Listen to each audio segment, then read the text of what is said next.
مفتی صاحب گفتگو ڈاکٹر صاحب نے بھی کی اور ایک بہت ہی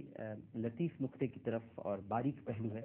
ہماری توجہ مبذول کرائی، یہ ختم نبوت جو ہے اور یہ جو ناموس رسالت ہے، آپ کیا سمجھتے ہیں مفتی صاحب کہ سب سے تاریخ کی بدترین توہین رسالت کربلا کے میدان میں ہوئی جب امام علی مقام کا سر کاٹا گیا، جنہیں نبی کریم صلی اللہ علیہ وسلم اس گردن کو چوما کرتے تھے؟ ایک تو یہ توہین رسالت بھی ہوئی، تو کیا ختم نبوت سے بھی اس کا کوئی تعلق ہے، کوئی لنک ہے امام حسین کی قربانی کا کہ ختم نبوت کا بھی تحفظ آپ نے کیا کربلا کے میدان میں؟ دراصل جو رسالت سیدنا محمد الرسول اللہ صلی اللہ علیہ وآلہ وسلم اور آپ کی جو نبوت ہے اس پر ایمان اس بات کے ساتھ مشروط ہے کہ آپ کو خاتم النبیین اور آخر النبیین تسلیم کیا جائے. لہذا اگر کوئی آپ کو نبی تو مانتا ہے، رسول تو مانتا ہے، رحمت للعالمین بھی کہتا ہے، لیکن آپ کو آخر النبیین نہیں مانتا، خاتم النبیین نہیں مانتا، تو اس کے معنی یہ ہے کہ وہ حضور کی نبوت پر اس کا ایمان کامل نہیں ہے، کیونکہ یہ ختم نبوت اور ایمان بالرسالت یہ لازم و ملزوم ہے، ان دونوں کو ایک دوسرے سے جدا نہیں کیا جا سکتا. یہاں تک کہ ہمارے علماء نے لکھا کہ اگر کوئی شخص اٹھے اور نبوت کا دعویٰ کرے اور دوسرا اس سے کہے کہ اگر تم سچے نبی ہو تو دلیل پیش کرو، معجزہ پیش کرو، تو اس پر بھی وہ کافر ہو جائے گا. یعنی دلیل مانگنے پر، کیونکہ دلیل مانگنے کے معنی تو یہ ہے کہ اگر وہ دلیل پیش کر دے تو یہ اس کی نبوت کو مان لے گا. تو اگرچہ وہ کوئی دلیل یا معجزہ پیش نہیں کر سکتا تو ایک طرح سے امکان عقلی کی بات ہو جاتی ہے، شریعت میں اس کی بھی کوئی گنجائش نہیں ہے. ٹھیک ہے. اب جو امام علی مقام رضی اللہ تعالی عنہ کی قربانی کو اگر ختم نبوت کی تکمیل کا مشن سمجھا جائے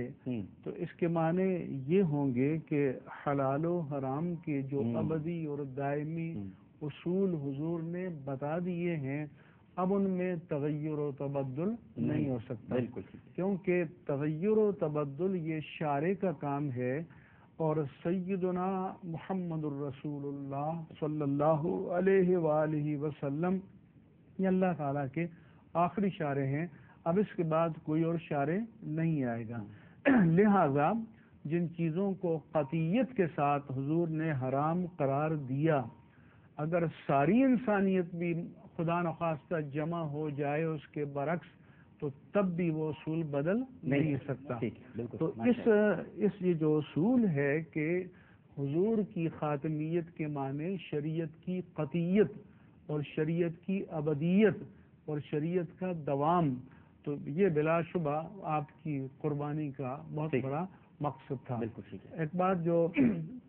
خاتون نے پوچھی تھی کہ حضرت علی رضی اللہ تعالیٰ عنہ کا معجزہ، تو معجزہ نبی کا ہوتا ہے، اور معجزے کے معنی یہ ہیں کہ مدعی نبوت پر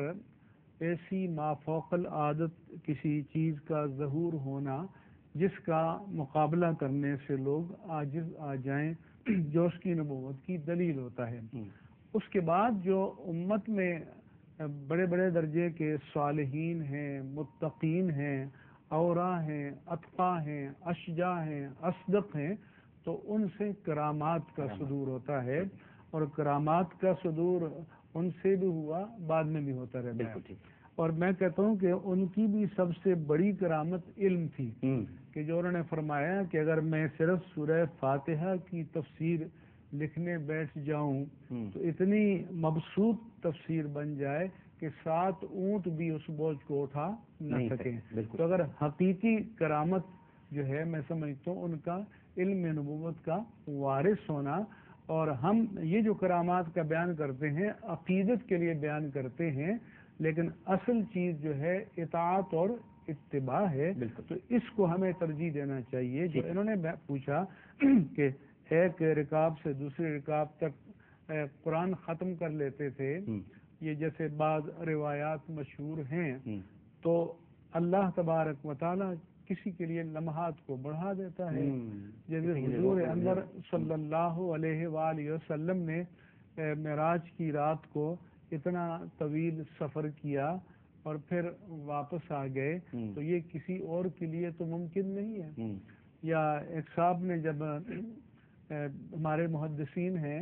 کہ جنہوں کو لاکھوں احادیث یاد تھی, تو آج اگر کوئی کہے کہ ایسا کیسے ہو سکتا ہے, 1000 احادیث یاد کرنا مشکل ہے, تو ہم کہتے ہیں کہ اللہ تعالیٰ جس سے دین کا کوئی کام لینا چاہتا ہے اس کو کمال بھی عطا کرتا ہے, کمال بھی عطا کرتا ہے, کمال بھی عطا کرتا ہے, اور سے زوال بھی نہیں ہوتا پھر. بالکل صحیح. اس وقت ہمارے ساتھ ٹیلی فون لائن پر موجود ہیں دارالعلوم نعیمیہ کے محتمم اور مولانا سرفراز نعیمی شہید کے صاحبزادے مولانا راغب نعیمی صاحب. السلام علیکم راغب بھائی. وعلیکم السلام ورحمۃ اللہ وبرکاتہ. اس وقت آپ سے بات نہیں ہو پائی تھی, لائن ڈراپ ہو گئی تھی, تو سوال تو آپ نے میرا سن لیا تھا, دہرانے کی ضرورت تو نہیں؟ نہیں جی فرمائیے. بسم اللہ الرحمن الرحیم. سب سے پہلی بات تو یہ کہ آج حضرت امام حسین رضی اللہ تعالی عنہ کا یوم شہادت ہے, اور نہایت ہی تو اس کو احتشام کے ساتھ پوری دنیا میں منایا جا رہا ہے, اور امام علی مقام رضی اللہ تعالی عنہ کی اس عظیم قربانی کی یاد دلا رہا ہے جو آپ نے کربلا کے میدان میں اپنے اور اپنے اعزاء و اقربا کے خون کے ساتھ تاریخ کی اور آنکھ میں رقم دراز کی. اور آپ کی اس قربانی کے حوالے سے اور آپ کی ذات گرامی کے حوالے سے سب سے ایک اہم بات جو اہمیت کی حامل ہے وہ اتحاد و یگانگت کا ظہور ہونا چاہیے. اور خصوصیت کے ساتھ جب ہم پاکستان کے حوالے سے بات کرتے ہیں تو ہمیں حضرت امام علی مقام رضی اللہ تعالی عنہ کی ذات گرامی سے اتحاد کی ایسی شعائیں پھوٹتی ہوئی نظر آتی ہیں کہ اس اسوہ حسنہ کو آج ہم اپنے ملک میں رائج کرنا چاہیں تو ہمارے ملک سے اس طرح کو انتشار کی کیفیت کا خاتمہ ہو جائے گا, اور جو ایک دوسرے کے